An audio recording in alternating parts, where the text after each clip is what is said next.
दोस्तों, मुंबई अंडरवर्ल्ड के कहानी सीरीज में आपका फिर से एक बार स्वागत है। इस बात को तो हम सभी जानते हैं कि 16 नवंबर 1991 को हुए शूट आउट एट लोखंडवाला में मुंबई के डॉन माया डोलस के साथ दिलीप बुआ और उसके 5 साथी मारे गए थे।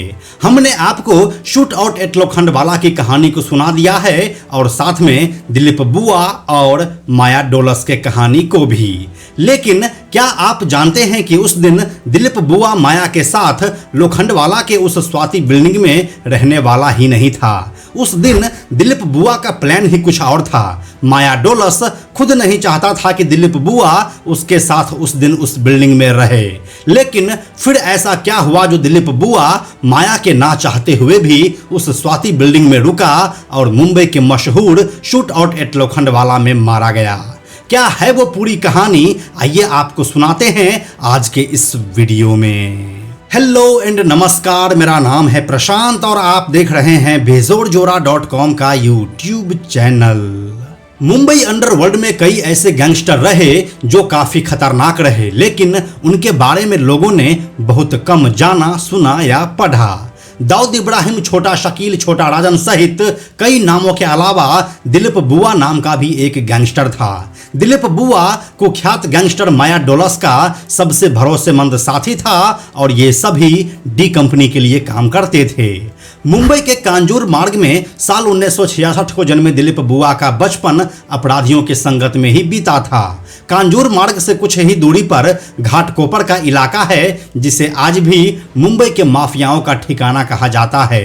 दिलीप बुआ जब थोड़ा बड़ा हुआ तो उसी संगत की वजह से वह चोरी और लूटपाट करने लगा। इसी बीच BRA गैंग के रमा नाइक की उसके ऊपर नजर पड़ी और फिर दिलीप बुआ रमा नाइक के साथ काम करने लगा। साल 1984 तक दिलीप बुआ मुंबई अंडरवर्ल्ड का सबसे बड़ा शार्प शूटर बन चुका था। इसके अलावा दिलीप बुआ रमा नाइक का बॉडीगार्ड भी था। फिर एक दिन कुछ ऐसा हुआ कि रमा नाइक ने दिलीप बुआ को थप्पड़ मार दिया। गरम मिजाज का बुआ उस दिन के बाद से रमा नाइक का शक्ल नहीं देखा और फिर यहां से वह दाऊद के गैंग में शामिल हो गया।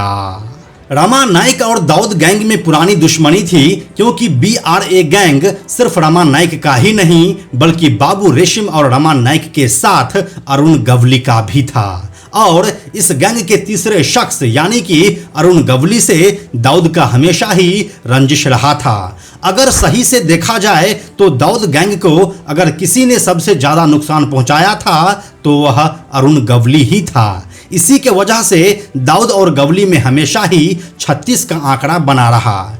डी कंपनी के जिस भी काम को नुकसान पहुंचा उसका सीधा सीधा वजह अरुण गवली ही रहा। डी कंपनी में शामिल होने के बाद दाऊद इब्राहिम के इशारे पर छोटा राजन ने दिलीप बुआ को काम दिया कि वह रमा नाइक को खत्म कर दे। चूंकि बुआ पहले रमा नाइक के साथ काम कर चुका था तो उसे उसके हर एक एक्टिविटी के बारे में जानकारी थी। इसीलिए दाऊद इस बात से बिल्कुल आश्वस्त था कि बुआ इस काम को आसानी से निपटा सकता है। फिर एक दिन रमा नाइक पर दिलीप बुआ ने अटैक किया, लेकिन उस हमले में रमा नाइक बाल बाल बच गया। यहाँ से दाऊद को उसके ऊपर थोड़ा संदेह तो हुआ, लेकिन फिर भी राजन के कहने पर उसे अपने सबसे खास सिपाह सालार माया डोलस के साथ काम पर लगा दिया। 80 के दशक के आखिरी सालों में दाऊद और छोटा राजन ने देश छोड़ दिया। अब दोनों दुबई से बैठकर डी कंपनी चलाने लगे, लेकिन मुंबई के अंदर जो भी एक्टिविटी होती थी वह राजन के इशारे पर ही होती थी। क्योंकि दाऊद और राजन दोनों ही मुंबई में नहीं रहता था तो यहाँ पर सारी काम की जिम्मेदारी माया डोलस की ही रह गई थी। दाऊद का हाथ इन लोगों के सर पर रहने की वजह से मुंबई के अंदर वह रंगदारी, अपहरण और फिरौती जैसे कामों को आसानी से अंजाम देने लगा था। इसके बाद जब इन लोगों की एक्टिविटी ज्यादा बढ़ गई तो इस बीच वह पुलिस की नजरों में भी चढ़ गए। फिर एक समय ऐसा आया जब माया और बुआ समेत उसका पूरा गैंग बिना दाऊद के बताए ही काम को अंजाम देने लगा। एक तरह से कहा जा सकता है कि माया का गैंग अब दाऊद से हर बात की परमिशन लेना बंद कर दिया था। धीरे धीरे दोनों ने अपना गैंग बनाया और मनमाने ढंग से बड़े बिल्डर और कारोबारियों से जमकर वसूली करने लगा। माया ने उन बिल्डर्स को भी नहीं छोड़ा जो सीधे दाऊद के संपर्क में था और उसकी यही बात दाऊद को सबसे ज्यादा चुभने लगी थी। अब 80 का दशक खत्म हो चुका था और 90 के दशक का शुरुआती साल शुरू हो गया था। यही वो दौर था जब मुंबई में एनकाउंटर का सिलसिला शुरू हुआ था। इसी दौरान साल 1991 में मुंबई के एटीएस को सूचना मिली कि लोखंडवाला कॉम्प्लेक्स में दिलीप बुआ, माया डोलस जैसे गैंगस्टर्स स्वाति बिल्डिंग के ए विंग के एक फ्लैट में फिरौती को लेकर मीटिंग कर रहे हैं। उस समय इस फ्लैट में माया और बुआ सहित कुल 7 लोग मौजूद थे।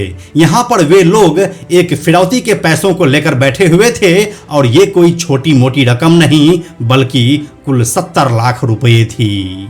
ऐसा बताया जाता है कि माया चाहता था कि वह इतने पैसों को एक साथ ना रखे और इसीलिए उसने दिलीप बुआ को कहा कि इस बैग को किसी दूसरे ठिकाने पर लेकर चले जाओ।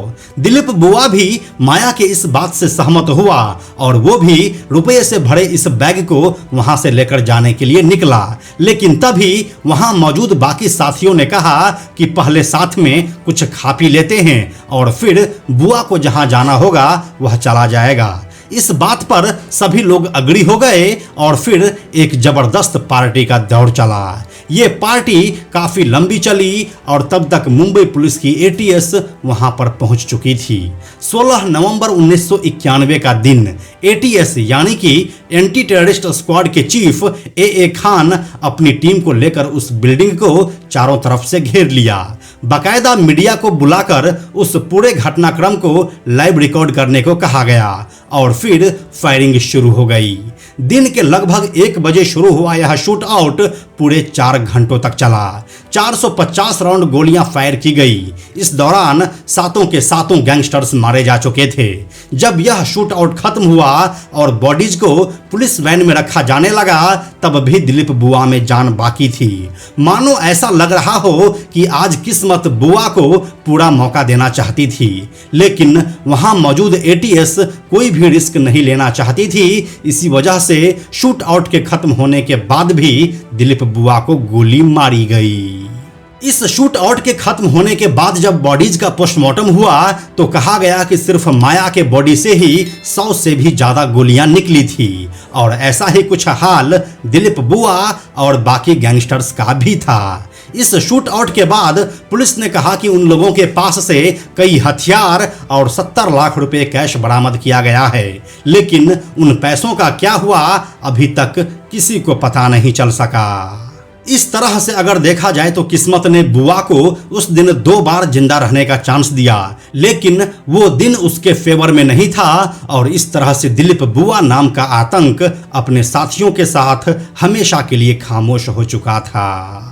तो यही थी दिलीप बुआ के आखिरी पलों की कहानी। यह कहानी आपको कैसी लगी हमें कमेंट सेक्शन में लिखकर जरूर बताइए। हम जल्दी मिलते हैं आपसे एक नए कहानी के साथ। अंत में एक और ज़रूरी बात, हमने बेजोड़ जोड़ा का एक टेलीग्राम चैनल भी बनाया है जहां आपको हमारे सारे वीडियोस के लिंक सबसे पहले मिल जाएंगे। इसलिए आप लोग टेलीग्राम पर भी हमसे जुड़ें। टेलीग्राम पर हमसे जुड़ने के लिए सिंपली आप टेलीग्राम ऐप के सर्च में जाकर बेजोड़ जोड़ा लिखिए और चैनल पर जाकर ज्वाइन बटन क्लिक कर दीजिए। आप हमसे जुड़ जाएंगे। यह वीडियो अगर आपको पसंद आया तो इसे लाइक और शेयर जरूर करें।